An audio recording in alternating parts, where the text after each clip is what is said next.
What's up, stranger? Welcome back. I'm A. Daniels, and today we're going to be looking at Bryce Hall's train wreck of an interview with Entertainment Tonight. If you like my channel, please don't forget to subscribe and help me reach my objective of passing PewDiePie by tomorrow. But first, I have a question for you. If I started a finance channel, do you think you'd watch it? Before you answer or make any kind of judgments, let me just give you a quick 5-second sample. Dang, those are some finance. So social media star Bryce Hall announced that he wanted to start a podcast. And while it may seem weird that the 21-year-old professional pretty boy wants to try and get into finance, I get it. I mean, it makes sense. I understand the appeal. When I saw my financial advisor, I couldn't help but think how sad it was that he doesn't possess drugs, make racist comments, hold illegal parties, or pee on his clients. Like, what's even the point, man? But all that aside, the 21-year-old TikTok influencer who literally admitted to spending all of his money and going broke wants to teach you how to be financially responsible. His only motivation for starting this podcast is to help his young fans figure out how to handle their money. And it has nothing to do with the fact that finance is the highest paid niche on YouTube. In fact, I'll let financial YouTuber Graham Stefan show you how much he makes on YouTube with just 2.5 million subscribers. Here you go. Let me take you into my analytics. Now, in terms of revenue, you could see most days are anywhere from about 4,000 or so, sometimes up to about 7,000. And then that one really good day, that did $10,137 worth of ad revenue, and then recently, $11,000 in a day. So when you add all of that up over 365 days, that works out to be a little bit over $1.9 million in ad revenue. So it's a good thing Bryce has only the best of intentions at heart. I'd hate to see a conflict of interest here. But let's jump right into this glorious train wreck of an interview. You have the merch, the energy drink, the podcast. What is your next big business endeavor? Bikinis. Come on. I'm gonna get into the Playboy business. Yeah, I didn't edit that. That's actually how it starts. We are 12 seconds into this video and I regret everything about this. So I guess first of all, why should we listen to you about money? What if I just answered and said, because I have a lot of money? No, I'm kidding. Wouldn't want to miss an opportunity to flex on us peasants now, would we? I'm probably one of the smarter people with my money in this industry. Granted, there are a lot of smart people with their money, but when it comes to investments, I feel like I have definitely the best connections out of all the influencers. Could he even be more vague? What did he even just say? What makes you qualified to teach me how to drive? I'm one of the best drivers. Well, actually, there's lots of good drivers, but when it comes to knowing good drivers, I feel like I know the best drivers, so I can teach you how to drive because I know a lot of other good drivers. It's a good concept. What exactly inspired you to want to share your story and to want to sort of teach other people about finances? Money. I don't know what he's about to say, but the answer is money. What is the best thing that you feel like you've purchased over the past few months? The best thing I've purchased? Probably my car. Is it a Tesla? Did I make that up? It's a Tesla. It's a Tesla. Okay. That's not a depreciating asset. Oh, good. Our first businessy term, depreciating asset. Good job on that one, Bryce. The only thing that could have made that quote better is if it were true. He's referencing a tweet by Elon Musk where he says he believes that if you purchase a Tesla, then you're purchasing an appreciating asset. And I'm sure Elon Musk, you know, the guy who gets money if you purchase a Tesla, has no ulterior motives at encouraging people to, you know, purchase a Tesla. As cool as Teslas are, they're still depreciating assets according to literally every website I could find, including the IRS. So, swing and a miss from our boy Bryce here. The car was my most meaningful purchase because I never had a car. I had like a Jeep back in Maryland, but it wasn't mine, it was my mom's. And she just gave it to me because she got a new car. You didn't have a car. You had a Jeep your mom gave you.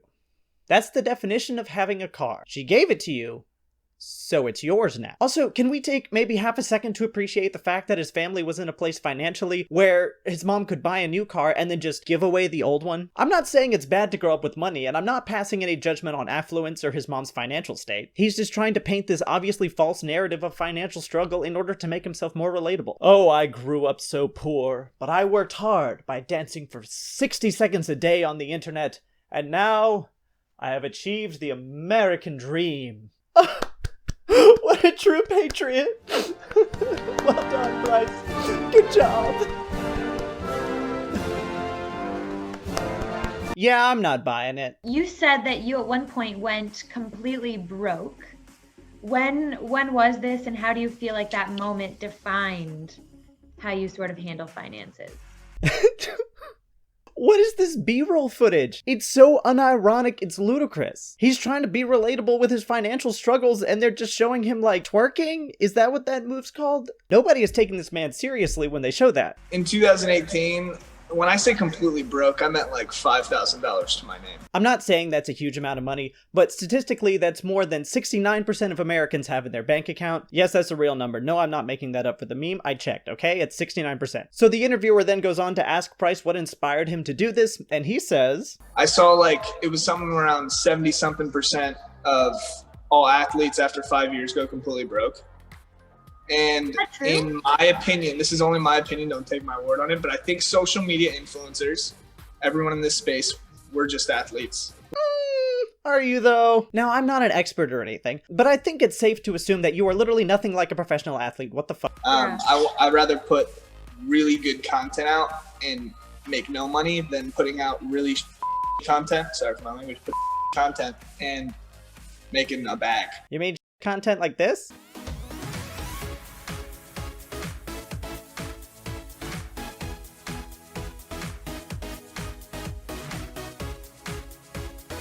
Is that the content you're talking about? So I watched this interview, and between bouts of existential dread that this is what the next generation is like, and not only that, but this is what he's encouraging the generation after that to be like, I came up with a fun drinking game. You watch the interview, and then take a shot every time Bryce Hall fixes his hair. Not only will this make the interview more tolerable, but there's also a chance you'll pass out before it's over, and you won't even have to watch the whole thing. Actually, let's see how many shots that'd be.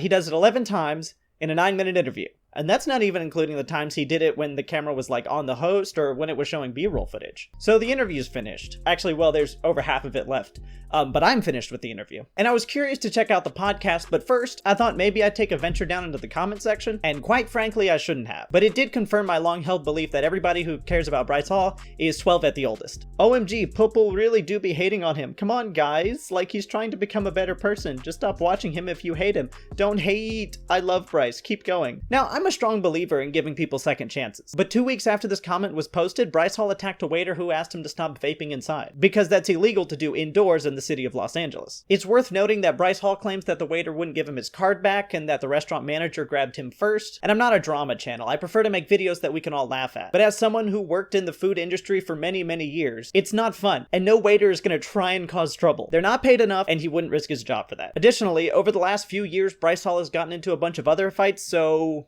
I'm skeptical at best. So I was checking out his podcast because I was really curious what it was like, and it's just a bunch of like 1 to 5 minute clips, which confirms to me that he knows that his audience is young with a short attention span, and is desperately trying to relate to them so that they'll check out his podcast and make him those sweet, sweet advertising greens. So I watched some of the videos, and it's actually good?